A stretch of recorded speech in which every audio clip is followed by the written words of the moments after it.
Ja, willkommen in einem neuen CTD Germany Seminar.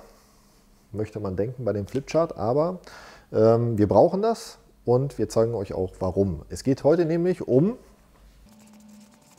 ich hoffe ihr könnt es lesen, das Final Drive. Was kann es, was macht es, wo ist es im Auto, was ist enthalten im Set, was kostet es, was bringt es? Also hier werden heute, glaube ich, alle Fragen beantwortet und das seht ihr jetzt.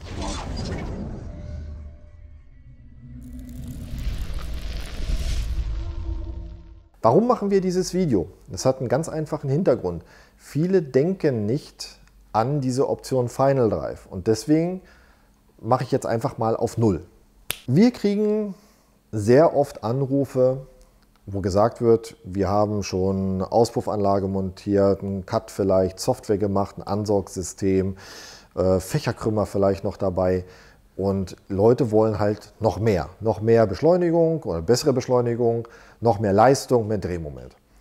Und fragen sich jetzt natürlich, was können sie machen, wenn sie nicht gerade jetzt irgendwo Nockenwellen verbauen wollen, Turbolader, ein Kompressorkit oder ähnliches. Und da haben wir halt den Ansatz, dass wir sagen, optimier doch einfach den Antriebsstrang. Ja, du schonst quasi den Motor in gewisser Weise. Das heißt, wir machen den Motor unangetastet, lassen den einfach komplett geschlossen und optimieren den Antriebsstrang. Das geht natürlich los bei leichter Schwungscheibe, leichte Kupplung, eine leichte Kardanwelle haben wir schon, das ist alles aus Carbon. Leichte Felgen auch, ja, leichte Bremsscheiben und alles, was dazwischen ist. Und da sind wir wieder beim Final Drive.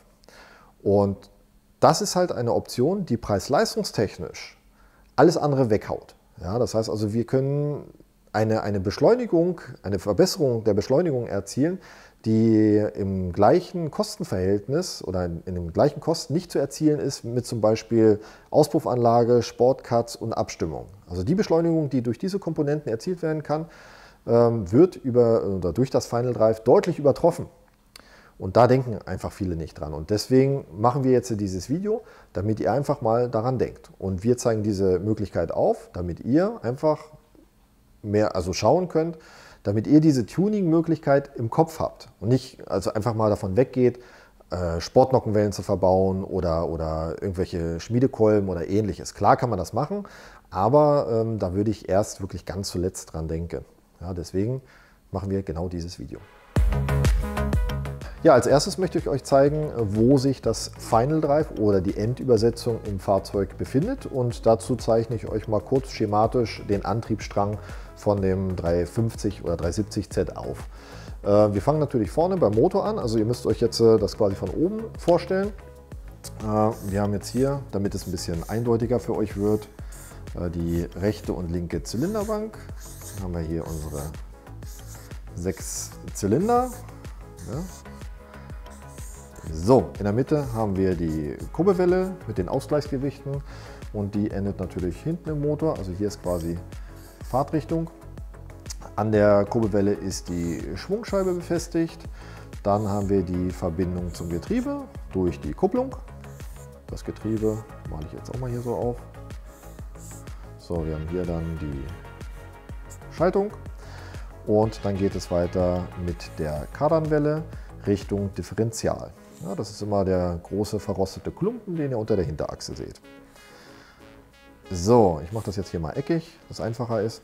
Und an dem Differentialgehäuse sind dann die Antriebswellen befestigt, die dann natürlich zu den Hinterrädern gehen. Ja, vielleicht bei einigen nicht ganz so breit. Und das ist eigentlich schon die schematische Darstellung vom Antriebsstrang. Der Motor dreht sich beim Nissan rechts rum, also im Uhrzeigersinn. Das können wir jetzt hier auch mal darstellen, dass die Kardanwelle sich natürlich entsprechend dreht. Und die Kraft wird quasi vom Motor über die Schwungscheibe an die Kupplung zum Getriebe weitergeleitet, über die Kardanwelle zum Differential. Dort wird die Kraft umgeleitet zu den Antriebswellen und dann zu den Rädern. Ja, das heißt also, wenn ihr vorne Gas gebt, Drehzahl vom Motor geht hoch, drehen sich natürlich auch irgendwann mal die Hinterräder. Ja, das ist erstmal die grobe Darstellung. Und jetzt kommt's, das mache ich mal anders, was hier hinten drin passiert, das möchten wir euch erklären.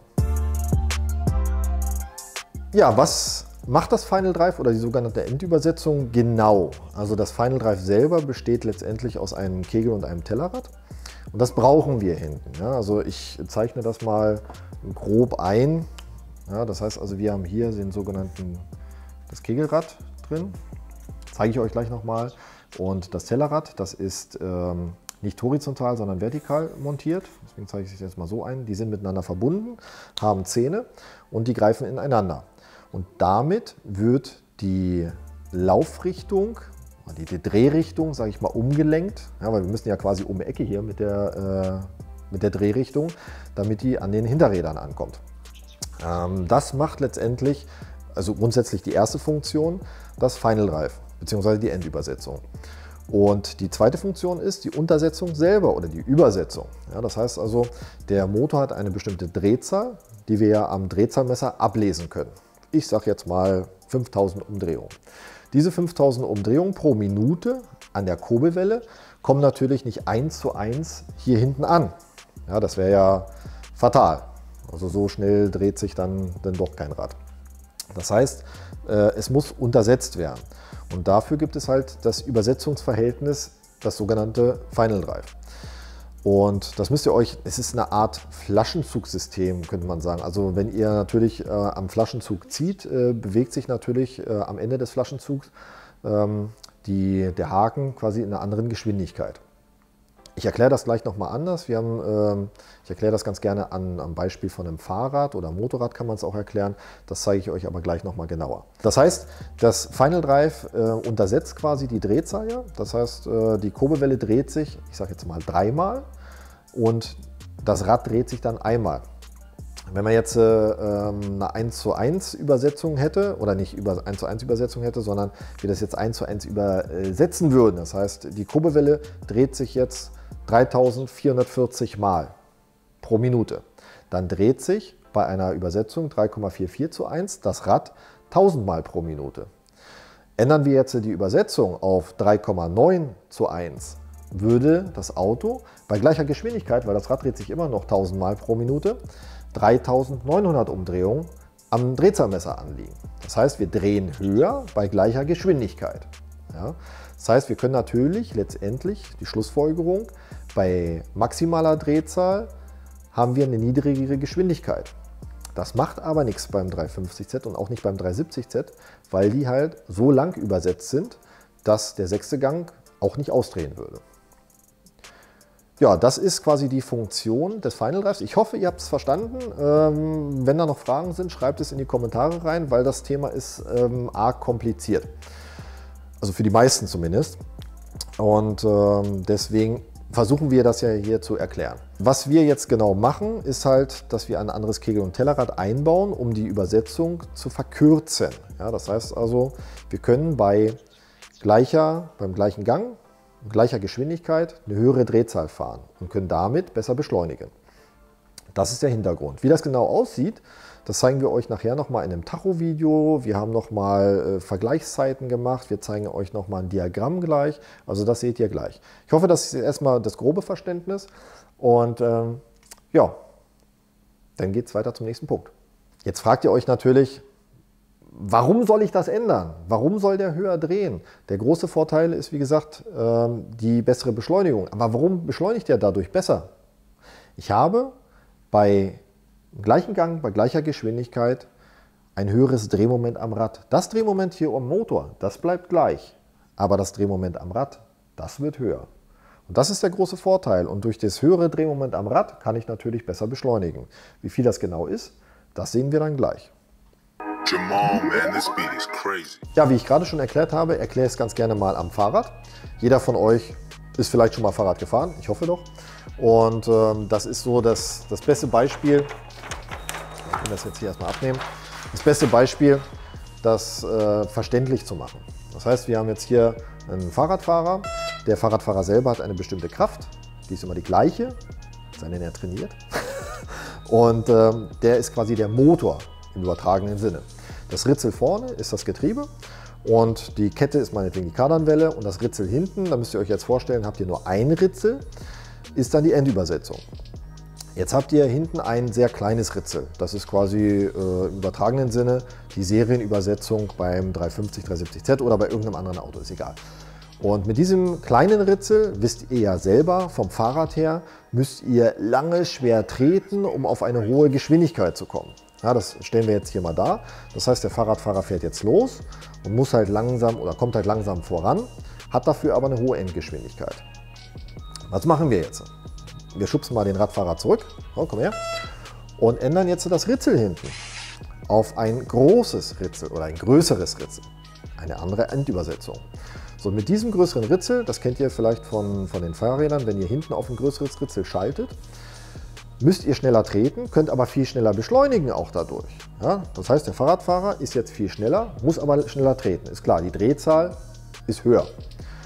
Und das ist das, was wir bei dem Umbau des Final Drives machen. Ja, wir ändern die Endübersetzung, quasi das Ritzel hinten im Fahrrad, wenn ihr so wollt, und damit könnt ihr schneller beschleunigen. Klar, wie gesagt, wie eingangs erwähnt, ist die Endgeschwindigkeit etwas geringer, aber wir legen die Endübersetzung so aus, dass ihr die ohne weiteres noch schafft. Ja, das heißt also, bei einem Fahrzeug, beim 370Z zum Beispiel, schafft ihr immer noch die 286 km/h, GPS errechnet von uns. Ich habe so eine Excel-Tabelle, könnt ihr gerne mal anrufen und fragen, bei wie viel Drehzahl, welche Geschwindigkeit in welchem Gang anliegt.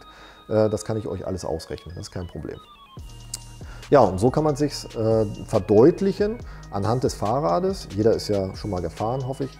Wenn ihr auf ein anderes Ritzel hinten schaltet, dass die Beschleunigung halt zunimmt, ihr aber schneller treten müsst. Das ist die kurze Erklärung, wie die Funktion letztendlich ist, im übertragenen Sinne anhand eines Fahrrades. So, jetzt habt ihr gesehen, wie das am Fahrrad funktioniert. Jetzt haben wir wieder ein bisschen trockenes Thema, und zwar haben wir hier ein Diagramm für euch erstellt, was die Aufspreizung der Gänge anzeigt. Ja, das heißt also, ich lege das mal einfach hier drauf. Ihr seht jetzt quasi die Aufspreizung der jeweiligen Gänge. Ist vielleicht ein bisschen klein, wir machen es mal groß. Ja. So, jetzt haben wir es hier schön vor uns. Und jetzt könnt ihr die einzelnen Gänge sehen. Das heißt, wir haben hier Gang 1, 2, 3, 4, 5, 6.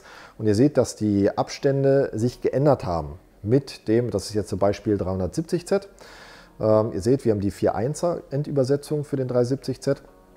Und dort eine maximale Geschwindigkeit letztendlich mit der 4.1er Übersetzung von 304 km/h. Sollte für jeden eigentlich ausreichen. Bei maximaler Drehzahl, das heißt also, wenn der 6. Gang ausdrehen würde, dafür braucht er natürlich entsprechend die Kraft. Die haben die meisten Fahrzeuge nicht. Ja, also es ist jetzt zum Beispiel ein reiner Saugerumbau, also durch Bolt-on-Systeme, das heißt Fächerkrümmer, Sportkatz-Auspuffanlage, Ansaugsystem, Software, werdet ihr diese Geschwindigkeit nicht erreichen. Bei Kompressorsystemen sieht es dann schon wieder anders aus, da kommt ihr schon eher in diese Region. Turbo-Umbauten muss man nicht von reden, da seid ihr auf jeden Fall in dieser Region. Das heißt also, Sinn macht es in jedem Fall für Saugerumbauten, weil die Kraft nicht ausreicht, die Endgeschwindigkeit zu erreichen. Das heißt, ihr könnt immer noch spritsparend fahren, zwar nicht mehr ganz so spritsparend wie vorher, aber die Beschleunigung nimmt natürlich deutlich zu. Ja, das heißt, die Aufspreizung der Gänge in dem jeweiligen Gang wird kürzer. Ja, das ist quasi nochmal ein kurzes Diagramm, was ihr euch angucken könnt. Die Information oder das Diagramm selber könnt ihr euch auch nochmal in unserem Shop anschauen. So, jetzt habe ich euch genug vollgeschwallt mit Theorie und wilden Zeichnungen und Grafiken und sonst irgendwas. Jetzt wollt ihr bestimmt auch sehen, was bringt es denn jetzt tatsächlich? Das haben wir für euch getestet. Und zwar haben wir einen Nissan 370Z Nismo genommen mit lediglich einer Auspuffanlage und Software von uns. Wir haben in den 5. Gang geschaltet und einfach aus dem Drehzahlkeller mal hochbeschleunigt. Ja, und das einmal mit der Serienübersetzung und einmal mit der 4.1er Übersetzung. So, und das könnt ihr euch jetzt mal anschauen. So, jetzt seht ihr in diesem Tacho-Video oben die Serienübersetzung und unten die kurze 4:1 Übersetzung von dem Nissan 370Z Nismo. Jetzt seht ihr schon, so, jetzt haben wir hier im Video 160 km/h erreicht. Jetzt seht ihr schon im Final Drive, oben haben wir eine Drehzahl von knapp über 5000 Umdrehungen, während die Serienübersetzung lediglich bei 4500 Umdrehungen läuft. Ja, das heißt also, da seht ihr schon den Unterschied. Wie gesagt, das sind die gleichen Fahrzeuge mit dem gleichen Setup und dort macht sich halt schon dieses Final Drive bemerkbar. Jetzt lassen wir einfach mal weiterdrehen.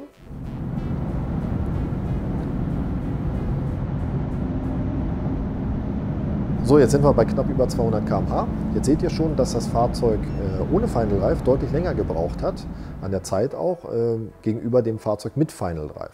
Das heißt also, die Flexibilität in den jeweiligen Gang ist natürlich deutlich besser. Das heißt also, nur durch die Änderung des Final Drives haben wir eine Verbesserung der Beschleunigung von 3,2 Sekunden. Und das ist gewaltig. Ja, dafür muss man sich schon sehr lang machen im Bereich Saugertuning und Abstimmung und Komponenten verbauen, um dieses Plus an Beschleunigung hinzubekommen. Jamal, man, this beat is crazy. So, jetzt erkennt ihr wahrscheinlich schon hier auf dem Tisch. Ich habe jetzt mal alles Wichtige aufgebaut, was man benötigt. Bis auf die Flipmarke, die brauchen wir jetzt nicht. Das Kegelrad, das haben wir jetzt hier. Und das sogenannte Tellerrad. So, das ist, wenn ihr jetzt bei uns im Shop das Final Drive kaufen wollt, also entweder das 3.9er oder das 4.1er, das sind die Komponenten, die ihr dann bekommt. Das ist hochwertiger Getriebestahl, die schon werksseitig leicht eingemessen sind, also die gibt es auch nur als Set. Das heißt, wenn eins von diesen Teilen defekt ist, könnt ihr nur das Set kaufen. Das heißt, den Nachkauf gibt es nicht. Ihr seht vielleicht jetzt hier, ich muss mal gerade schauen, ist so eine rote Farbe dran. Ja? Und das hat einen Grund. Das heißt, diese beiden Komponenten sind aufeinander abgestimmt, ja, um möglichst wenig Flankenspiel zu erzielen. Und wie rechnet sich jetzt auch nochmal dieses Übersetzungsverhältnis? Das ist relativ einfach. Ihr müsst alle Zähne hier vom Tellerrad zählen, ja, und dividiert die durch die Zähne vom Kegelrad. Und damit habt ihr dann das exakte Übersetzungsverhältnis. Nur so als kleiner Hinweis nebenbei. Das ist das quasi, was ihr bekommt, wenn ihr es im Shop bestellt. Optional gibt es bei uns noch den Lagersatz dazu, den ihr im Shop auch bestellen könnt. Im Lagersatz ist enthalten das sogenannte Hauptlager, was auf dem Kegelrad drauf gepresst wird, das hintere Lager und die beiden Seitenlager. Das ist der Lagersatz an sich. Warum habe ich jetzt hier noch so viel anderes Zeug stehen? Das ist ganz einfach, und zwar bieten wir ein sogenanntes Kit an, also einen Komplettpreis inklusive Einbau und allem, was dazugehört. Weil die Problematik ist halt wirklich bei dem Einbau die Erstellung des Tragbildes. Das heißt, es muss aufeinander eingemessen werden, das horizontale und vertikale Spiel. So, und das kann man halt wirklich nur machen, wenn man entsprechend Erfahrung in dem Bereich hat, weil das funktioniert nämlich mit sogenannten Einstellscheiben. Die sehen wir jetzt hier. Ich habe, glaube ich weiß gar nicht wie viele, bestimmt deutlich über 100 von diesen Einstellscheiben in allen möglichen Maßen habe ich da. Das ist zum Beispiel für das horizontale Spiel die Einstellscheiben, und diese kleinere Scheibe, etwas dickere auch, ist für das vertikale Spiel die Einstellscheibe. So, und damit könnt ihr halt das Flankenspiel von Kegel und Tellerrad einstellen. Ist das falsch eingestellt oder verschlissen zum Beispiel die Endübersetzung, dann hört ihr hinten ein Singen, also so ein richtiges Jaulen. Ja. Das kann bei einigen sag ich mal, Drehzahlen halt stattfinden oder halt permanent. Dann wisst ihr, es ist falsch eingebaut oder verschlissen in dem Fall. So, bei uns im Kit ist enthalten das Final Drive selber, also das Kegel- und Tellerrad. Dann das Hauptlager ist grundsätzlich dabei. Wir haben die Quetschhülse, damit wird auch noch das vertikale Spiel eingestellt. Der Simmering, auch für das Kegelrad. Die seitlichen Simmeringe für die Antriebswellen. Und dann natürlich die Einstellscheiben sowie Öl. Tragbilderstellung, Ein- und Ausbau vom Differential und natürlich Einbau dieser ganzen Komponenten. Sehen wir zum Beispiel, dass das seitliche Lager oder das hintere Lager verschlissen ist, das kann je nach Fahrzeugalter sein, dann werden wir euch natürlich informieren. Dann sind die natürlich optional bei uns erhältlich und werden direkt mit verbaut. Der große Vorteil, ihr müsst bei Nissan nicht ewig warten auf Einstellscheiben, weil die sind nie lieferbar gewesen bei Nissan Deutschland. Und ihr habt alles innerhalb von 3 Tagen bei uns erledigt. Ja, das heißt, Fahrzeug abgeben, 2 bis 3 Tage warten und ihr kriegt es halt komplett eingestellt wieder. So, beim 370Z gibt es noch eine kleine Krux, die wir natürlich beachten müssen, und das ist das SyncRev, das heißt diese automatische Drehzahlanpassung beim Runterschalten. Dadurch, dass sich natürlich die Drehzahl hinten im Differential deutlich ändert gegenüber der Drehzahl im Getriebe, worüber die SyncRev-Anpassung halt errechnet wird, kann es passieren bei hohen Drehzahlen, dass das SyncRev sich ausschaltet. Das heißt, die Ganganzeige fällt weg und das SyncRev funktioniert nicht mehr. Zündung aus, Zündung an, funktioniert wieder. Aber um das zu beheben, bieten wir halt im Individual Reflash Pro die Anpassung auf das Final Drive an. Das heißt, wir ändern in der Software das Übersetzungsverhältnis, wodurch das SyncRef wieder problemlos funktioniert. Das ist nur ein kleiner Hinweis für den Nissan 370Z, was man noch beachten sollte. Das Auto fährt auch ohne Probleme. Wie gesagt, nur bei hohen Drehzahlen kann das SyncRef halt ausfallen. Was kostet der ganze Spaß? Das Kit selber, also das Komplett-Kit, liegt bei uns, ist ein bisschen subventioniert, bei 1.700 €. Wie gesagt, optional halt die seitlichen Lager und das hintere Lager. Und das Final Drive selber liegt bei 989 €. So viel dazu. Ansonsten, wenn ihr noch Fragen habt zu diesem recht komplizierten Thema, schreibt es einfach in die Kommentare. Ansonsten wünsche ich viel Spaß mit dem Video und teilen, liken, kommentieren. Würde uns freuen. Bis zum nächsten Mal.